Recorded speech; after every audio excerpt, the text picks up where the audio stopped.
Lo conozco desde que la dictadura crujía y se iniciaban los excitantes días de la democracia en la Argentina. Él se dedicó a la política. Hoy preside la Auditoría General de la Nación y tiene una enorme trayectoria como dirigente político. Fue diputado nacional por 4 mandatos, pero además de esto, y además de su larga militancia en la Unión Cívica Radical, él es un académico, un estudioso, y en esa calidad de estudioso, sobre todo de los problemas de la democracia y las particularidades de la democracia en el continente latinoamericano, voy a conversar ahora, para que nos ayude a pensar, con Jesús Rodríguez. Él en Twitter es Jesús UCR. Hola Jesús, ¿cómo estás? Hola Jorge, un gusto saludarte. Y agradezco igualmente la introducción por demás exagerada. No, para nada, creo que no. Y para completarlo voy a decir, Jesús, que en el año 2011 vos escribiste un libro que se tituló El caso Chile, y que es un libro que yo recomiendo muchísimo porque anticipa muchas de las cuestiones que hoy nos interesan, sobre todo cómo se construye una democracia, cómo es la transición de una democracia, bueno, y aquella experiencia tan particular y que no tanto nos marcó como la experiencia chilena. Hoy estamos ante un momento de la democracia en América Latina, Jesús, corregime si hace falta, donde tenemos muchas dudas, ¿no? Y te pongo en primer lugar un dato, justamente de Chile, donde la participación en las elecciones presidenciales fue menor al 50%, y en los comicios constituyentes un 31%.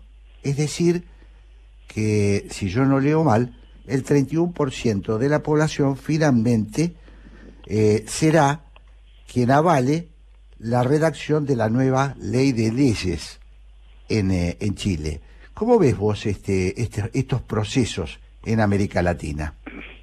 Bueno, tocaste muchos temas, así que voy a tratar de decir algunas cosas que pueden ayudarnos a dar un punto de vista y ordenar nuestra conversación. Decís bien, la democracia en América Latina está pasando por un momento difícil. La democratización de América Latina se inició en los 80, en el 83 cuando llegó a la Argentina y la conquistamos. Se trataba de un país nuestro que era un islote democrático en un océano de autoritarismos y dictaduras. Estábamos rodeados por dictaduras. La visión estratégica del presidente Alfonsín hizo que, con su concepción de que no iba a haber democracia duradera en la Argentina si no había democracia en la región, se empezó un trabajo político que permitió que hoy tengamos en toda América Latina, salvo alguna excepción, gobernantes elegidos por la voluntad popular. Ahora bien, esa democracia que se fue dando en la Argentina, por esa democracia se dio en América Latina, por ese impulso en América del Sur de parte de la Argentina, está mostrando también sus problemas. Nuestra región de América Latina es una región que tiene algunas particularidades muy severas. Es la región más desigual del mundo, es la región más violenta del mundo. Desde el 82 para acá, casi 20 presidentes no terminaron sus mandatos, así que es una región con dificultades. Primer punto. Segundo punto, hay esa insatisfacción con la democracia que algunos la llaman el problema de la diabetes democrática, que es una enfermedad que no se ve pero que estamos teniendo. En la frase de otros que hablan de la recesión democrática es el problema que tenemos. Entonces creo, hay democracia en la región desde hace un tiempo, pero también es una democracia que tiene problemas complejos. Y Chile, y ese es tu punto, tal vez refleja una parte de ellos, porque hay claroscuros. Chile avanzó en muchos planos, pero al mismo tiempo tiene hoy esta discusión política pública y abierta que no sabemos cómo termina. Estoy hablando con Jesús Rodríguez y bueno, inmediatamente se me ocurren muchas preguntas, Jesús. Si esta tendencia de la sociedad a concentrar presión, digamos, o a soportar presión, como en una olla, esa es la sensación que yo tengo, inevitablemente lleva al estallido y a el descrédito de los dirigentes. Si puede llevar eso, bueno, a procesos, a caer en manos de aventureros, como está sucediendo en algunos países, como ha sido el caso de Perú, que no sabemos muy bien hacia dónde va. Otros están directamente en manos de aristócratas y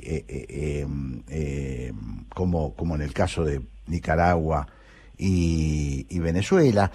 Esto, ¿cómo pensás vos que se cura, por decirlo de alguna manera? Bueno, empiezo diciéndote que los problemas de la democracia solo se curan con más democracia. Dicho eso, me gustaría hacer un comentario incorporando una dimensión que hasta ahora no tratamos, que es la pandemia. Sí. Y cómo la pandemia se solapa o se superpone con estos problemas de los cuales hablábamos antes. ¿Y por qué es relevante esto? Bueno, porque la pandemia nos trajo ampliación de los miedos que cada uno de nosotros tiene en relación al futuro, y al mismo tiempo aumentó las incertidumbres de la sociedad. En Argentina, en la región de América Latina y en todo el mundo. Ahora bien, en términos institucionales, eso produce caldo favorable, un caldo de cultivo favorable a la emergencia de liderazgos mesiánicos, liderazgos autoritarios, liderazgos políticos no democráticos. Y no es casual que esto que estamos viviendo en la región de América Latina, lo estamos, uno puede dar la lista que vos hablaste, que vos listaste de Venezuela, Nicaragua, podés agregar El Salvador y podés agregar otros, en el sentido de dificultades que se adicionan a los problemas estructurales de antes. De ahí se deriva la necesidad de tener un buen diagnóstico, porque si uno no tiene un buen diagnóstico, lo más probable es que no encuentre soluciones. Y buena parte de los problemas que estamos teniendo tiene que ver con la debilidad institucional de nuestros países, la poca relevancia que las sociedades le dan al cumplimiento de las normas y de las reglas. No es casual, por ejemplo, que Uruguay y Costa Rica sean de los primeros países, de los mejores países en términos relativos de América Latina para afrontar el problema de la pandemia, porque han tenido instituciones democráticas fuertes, creíbles y verosímiles para la sociedad argentina, para la sociedad de sus países. Entonces me parece que este es un punto, porque si me permitís de nuevo hablar de la pandemia y de cómo los países reaccionaron, fíjate vos, hay un hilo conductor que reúne a muchos países que tienen estos modos de gobierno populista. Uno, descreer de los gobiernos cooperativos. ¿Esto qué quiere decir? En más pensar en gobiernos que imponen regimentar socialmente a los ciudadanos desde el poder. La otra característica distintiva es descreer del saber científico. Aquí había que tomar tecito, y en otros países hablaban de la gripeciña, y en otros no llegaban porque eran fuertes los que vivían en ese país. Descreer del saber científico y creer en la posibilidad de la intuición. Y tercero, también no confiar en la experiencia de otros países, no confiar en las mejores prácticas de otros países para tratar un tema. Y entonces cuando uno mira así como puedo decir que Uruguay y Costa Rica han hecho razonablemente bien las cosas, México, Brasil y la Argentina lo han hecho en el sentido contrario. ¿Por qué? Porque tiene ese modo populista de afrontar los problemas. Claro. Estoy hablando con Jesús Rodríguez. Y esto me lleva también, Jesús, a otra duda, que es, bueno, parecería que en estos procesos se pierde el centro, en el sentido político, ¿no? Se pierde el centro, se va hacia los extremos, se diluye la moderación y la paciencia. Supongo que está ligado a lo que decías antes, pero me gustaría escucharlo de tu boca, ¿no?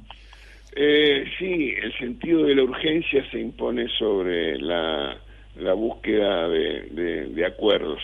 Y eso tiene que ver con una cosa, creo yo, que en este mundo que vivimos hoy de la instantaneidad, en las decisiones que se toman a escala planetaria, bueno, los modos democráticos requieren de procedimientos que tal vez demoran más en las decisiones.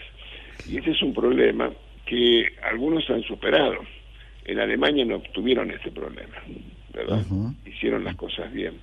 Entonces me parece que y en ese sentido, recordemos aquel famoso discurso de Angela Merkel llamando a la reflexión y a la responsabilidad de todos los ciudadanos acerca de qué tipo de problema estaba enfrentando en ese momento ese país. Y a diferencia de lo que vivimos acá, acordate que estábamos hablando de que había que preocuparse por el dengue y no por el COVID, ¿no? Y escuchamos a dirigentes políticos muy relevantes diciendo que el problema del COVID era a causa del neoliberalismo que gobernaba el mundo. Bueno, ese tipo de cosas, de prejuicios y de ignorancias y de mediocridades contribuyó a que la Argentina sea, desgraciadamente, uno de los países del mundo donde se combina la mayor caída de la actividad económica junto con la mayor tasa de muertos fallecidos por millón de habitantes. Esos son los problemas que tienen la mala gestión pública de los asuntos complejos como es la pandemia. Estoy hablando con Jesús Rodríguez. Jesús, me lleva esto inmediatamente a un tema que muchas veces se soslaya, que es la calidad de nuestros dirigentes. La calidad en todo sentido. Bueno, Ray Morano decía, una buena democracia es una democracia eficiente, ¿no? O la política, digamos, una buena política es la política eficiente. ¿Cómo ves en ese sentido la calidad de nuestra dirigencia? ¿Vamos mejorando? ¿Vamos hacia una balcanización? ¿Cómo lo ves vos? Bueno, creo que primero tengamos presente dos comentarios generales. Uno, cuando hablamos de la dirigencia, sin duda está la dirigencia política, pero también la dirigencia social, la dirigencia empresaria, la dirigencia sindical, la dirigencia comunitaria, y en ese sentido, el segundo comentario general son las dificultades que tienen las generalizaciones. Y hace falta y es imprescindible establecer criterios de rigor al momento de hacer juicios.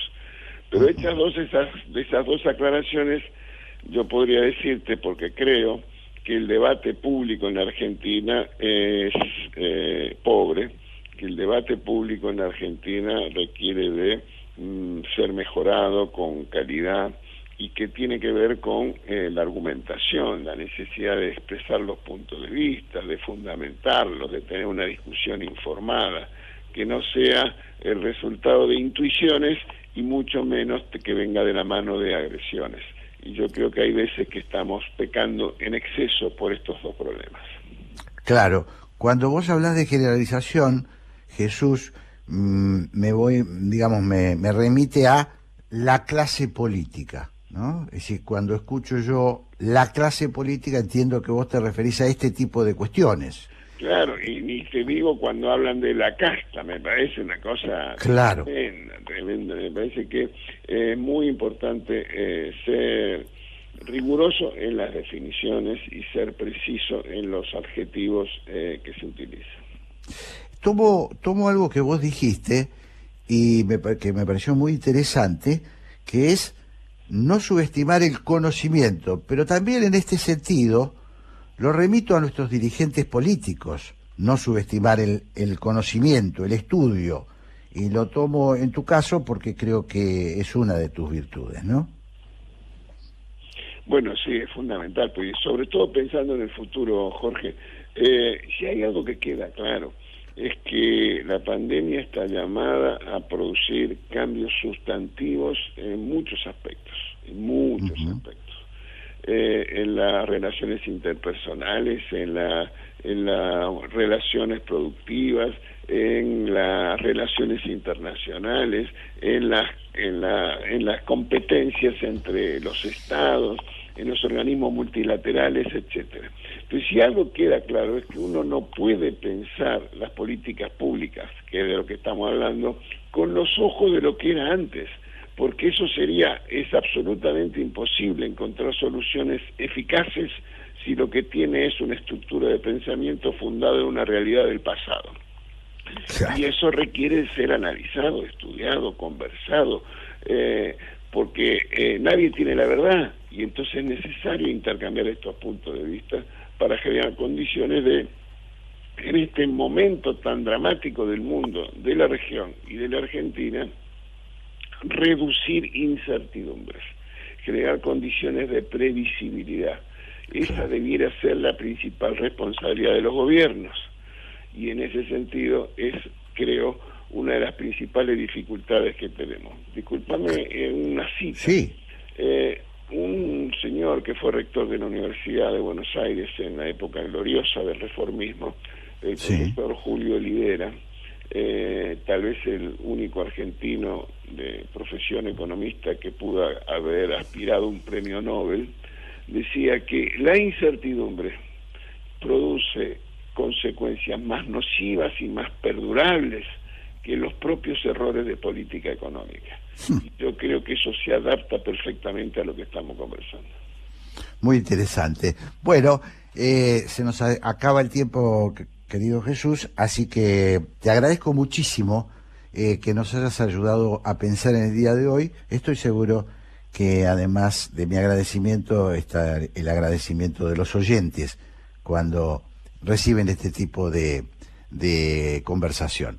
Así que te mando un gran abrazo. Al contrario, Jorge, un gran abrazo a vos por tener la oportunidad de tener esta conversación, que también yo digo, no son muchos los programas donde uno puede tener esta conversación tranquila, argumentada y respetuosa entre el periodista y el entrevistado. Gracias. Te mando un gran abrazo.